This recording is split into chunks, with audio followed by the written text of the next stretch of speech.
कक्षा 10 विषय हिंदी वर्ष 2026 का पेपर। इसको आज हल करके बताने वाले हैं सारे प्रश्नों को, इसलिए वीडियो में अंत तक बने रहें। वीडियो अच्छा लगे तो लाइक कर देना और हमारे चैनल को अगर सब्सक्राइब नहीं किया है तो सब्सक्राइब कर देना। प्रश्न 1, सही विकल्प का चयन कर लिखिए। पहले का है सा भूषण, दूसरे का सही उत्तर है आ लक्ष्मण ने, तीसरे प्रश्न का है बा नरोत्तम दास, चौथे प्रश्न का सही उत्तर है दा शहनाई वादन के लिए, पाँचवें का है आ साधारण वाक्य, छठवें का सही उत्तर है सा रामायण का। इसके बाद है प्रश्न 2, रिक्त स्थानों में सही विकल्प का चयन कर लिखिए। पहले रिक्त स्थान में सखाभाव भरना है, दूसरे में अलंकार भरना है, तीसरे में आपको श्रृंगार रस भरना है, चौथे का सही उत्तर था मन्नू भंडारी, तो इसमें मनु भंडारी भर लेना है, पाँचवें में कर्मवाच्य और छठवें में जापान। इसके बाद था तीसरा प्रश्न, सत्य असत्य लिखिए। तो पहला सत्य, दूसरा सत्य, तीसरा असत्य, चौथा सत्य, पांचवा असत्य, छठवां असत्य। बगल में लिखे हुए हैं आंसर। इसके बाद है चौथा, सही जोड़ी का मिलान कर लिखिए। तो पहले की सही जोड़ी सूर्यकांत त्रिपाठी निराला, दूसरी की सही जोड़ी गा दोहा, तीसरी की सही जोड़ी चा देशभक्ति की भावना, चौथी की सही जोड़ी है का अनेकार्थी शब्द, और पांचवें की सही जोड़ी है घा दिगु समास, छठवें का सही जोड़ी हो जाएगा खा धर्म चक्र। प्रश्न 5, एक वाक्य में उत्तर लिखिए। पहले का एक वाक्य में उत्तर हो जाएगा कि राम लक्ष्मण परशुराम संवाद रामचरित के किस कांड से लिया गया है, तो इसका सही उत्तर हो जाएगा बाल कांड।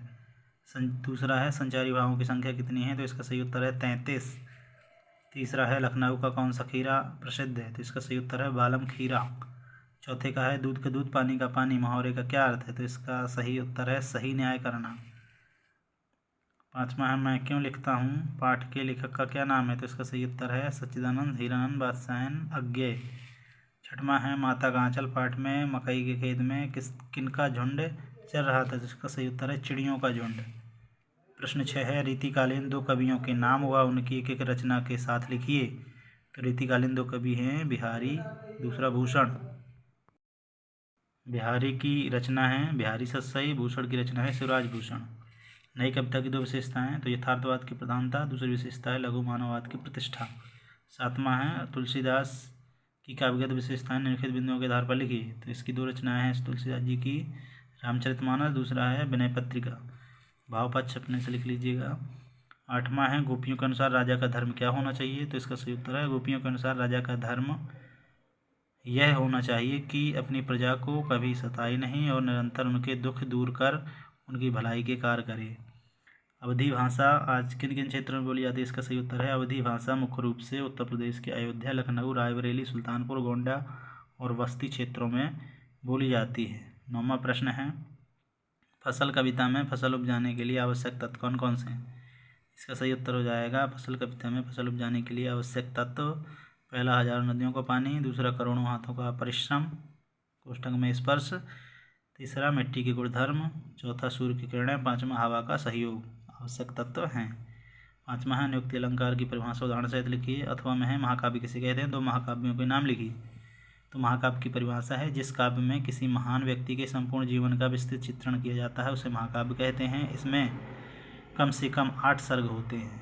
दो महाकाव्यों के नाम हैं, पहला है रामचरितमानस, दूसरा है कामायनी। रामचरितमानस के रचनाकार हैं गोस्वामी तुलसीदास जी, दूसरा है कामायनी के लेखक जयशंकर प्रसाद जी। इसके बाद है प्रश्न 11, करुण रस की परिभाषा उदाहरण सहित लिखिए। तो इसका उत्तर हो जाएगा सहृदय के हृदय में जब शोक नामक स्थायी भाव का विवाह अनुभाव संचारी भाव से संयोग होता है तब करुण रस की निष्पत्ति होती है। उदाहरण हो जाएगा हा वृद्धा के अतुल धन, हा वृद्धता के सहारे, हा प्राणों के परम प्रिय, एक मेरे दुलारे। इसके बाद है अगला प्रश्न 12, गद्य की प्रमुख विधाओं के नाम लिखिए। तो पहला है गद्य की प्रमुख विधाएं निम्नलिखित हैं, पहला कहानी, दूसरा उपन्यास, तीसरा नाटक, चौथा एकांकी, पांचवा निबंध, छठवां संस्मरण। 13वां प्रश्न है रामवृक्ष बेनीपुरी का साहित्यिक परिचय निम्नलिखित बिंदुओं के आधार पर लिखिए। तो रामवृक्ष बेनीपुरी की 2 रचनाएं हैं, माटी की मूर्तियाँ, दूसरा गेहूँ और गुलाब। भाषा शैली लिख लीजिएगा। इसके बाद है 14 प्रश्न 15 का अथवा है बाल गोविंद भगत अपनी किन विशेषताओं के कारण साधु कहलाते थे, लिखिए। तो बाल गोविंद भगत में गृहस्थ होते हुए भी लालच और मोह माया से दूर थे। वे हमेशा सत्य बोलते थे, किसी भी वस्तु को बिना पूछे स्पर्श नहीं करते थे। इन्हीं विशेषताओं के कारण साधु कहलाते थे।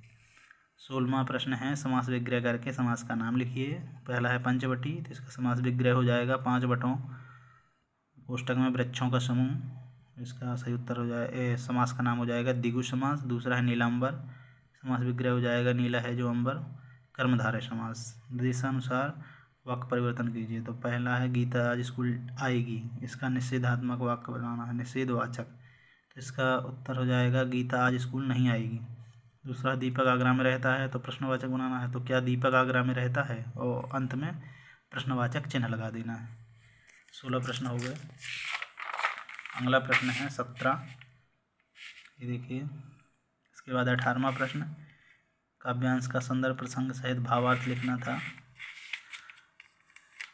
तो ये काव्यांश जो है आपका क्षितिज पाठ पद सूरदास रचनाकार हैं, इसे लिया गया है। इसका भावार्थ अपने शब्दों में लिख सकते हैं। इसके अथवा में जो है यह पाठ दंतुरित मुस्कान से लिया गया है, और इसके रचनाकार जो हैं नागा अर्जुन हैं। फिर इसके बाद है 19वां प्रश्न गद्यांश की संदर्भ प्रसंग सहित व्याख्या। तो इसमें अगर आप ऊपर वाला करते हैं तो इसके लेखक स्वयं प्रकाश हैं। पाठ है नेताजी का चश्मा।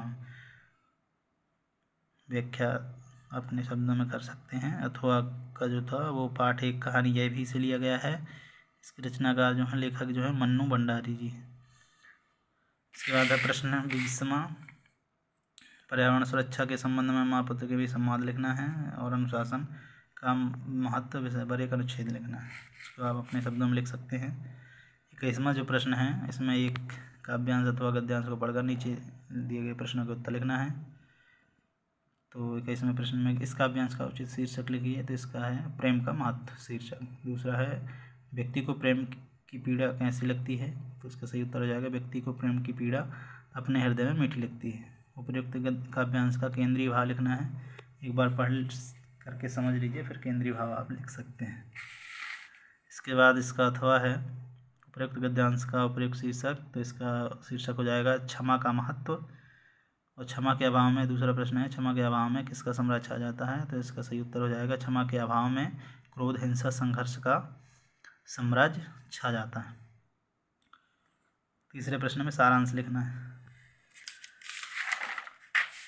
इसके बाद है प्रश्न 22वां अपने प्राचार्य को शाला छोड़ने हेतु स्थानांतरण प्रमाण पत्र प्राप्त करने के आवेदन पत्र लिखिए। तो इसका सही उत्तर ऐसे लिखना है कि सेवा में श्रीमान प्राचार्य महोदय शासकीय हाई स्कूल,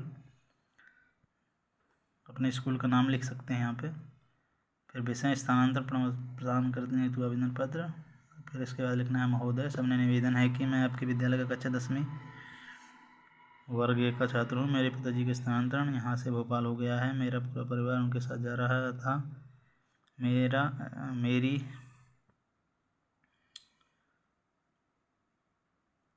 यहाँ अकेले रहकर पढ़ाई करना संभव नहीं है। मुझे आगे की पढ़ाई जारी रखने के लिए स्थानांतरण प्रमाण पत्र की आवश्यकता है, अतः आपसे विनम्र प्रार्थना है कि मुझे स्थानांतरण प्रमाण पत्र देने की कृपा करें। आपकी आज्ञाकारी से नाम के नीचे कक्षा और दिनांक।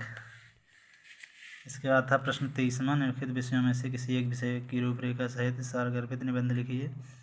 तो यहाँ पर हमने रूपरेखा बनाई है 5वें टॉपिक में पर्यावरण प्रदूषण कारण एवं निदान। पहला हो जाएगा रूपरेखा में प्रस्तावना, दूसरा प्रदूषण के प्रकार, तीसरा प्रदूषण के कारण, चौथा प्रदूषण के दुष्प्रभाव, 5वां समाधान औपलिक निदान के उपाय, 6वां उपसंहार। इस तरह से ये संपूर्ण पेपर का हल सहित बताने का प्रयास किया है। पेपर अच्छा लगा हो तो हमारे चैनल को सब्सक्राइब करें और लाइक करें।